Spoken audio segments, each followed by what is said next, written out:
Alors l'économie circulaire, c'est le partage et la réutilisation de ressources.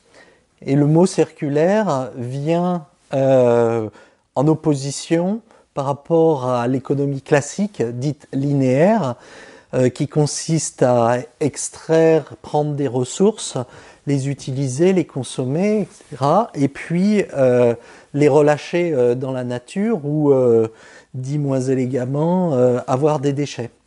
Et donc dans un monde limité, où le quota de ressources lui aussi est limité, on est dans l'économie circulaire, dans une logique où on cherche à mettre l'attention sur la productivité de ces ressources.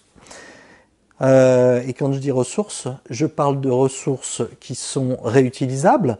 Donc tout le monde comprend que, par exemple, les déchets sont des ressources qui potentiellement sont réutilisables, et pas simplement dans le recyclage, mais dans la réutilisation de différentes manières. Mais je fais aussi allusion à des ressources qui sont non utilisées aujourd'hui. De la chaleur fatale d'une entreprise qui part dans l'atmosphère, c'est une ressource qui est réutilisable, ou de l'eau de pluie qui n'est pas captée sur un toit d'usine, c'est une ressource réutilisable, mais aussi des ressources mutualisables. Par exemple, un entrepôt qui n'est utilisé qu'à tiers-temps ou à mi-temps, ou bien une fourniture, ou bien même certaines ressources humaines qui peuvent être partagées.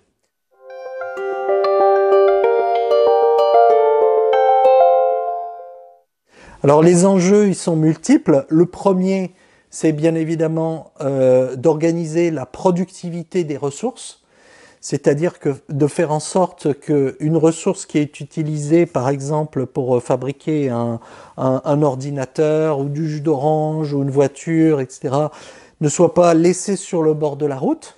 Le deuxième enjeu, c'est l'efficacité du système industriel qui utilise ces ressources.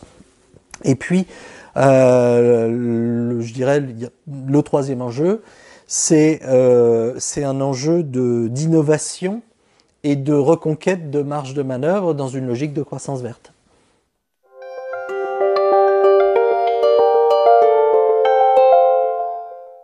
Alors, c'est très contrasté dans la mesure où il y a eu un certain nombre d'expériences, de projets menés, dont beaucoup se sont enlisés, tout simplement parce qu'on n'avait pas encore trouvé le modèle économique. Et depuis quelques mois, un an maximum, on commence à comprendre qu'il ne s'agit pas simplement de relier des entreprises entre elles pour qu'elles s'échangent des ressources, mais il faut que ce que l'on appelle les donneurs et ce que l'on appelle les preneurs de ressources aient un intérêt, l'un et l'autre. Et donc, certains projets voient le jour, et on peut penser qu'ils vont être beaucoup plus viables et beaucoup plus profitables pour l'ensemble des parties prenantes de ces réseaux que l'on met en place.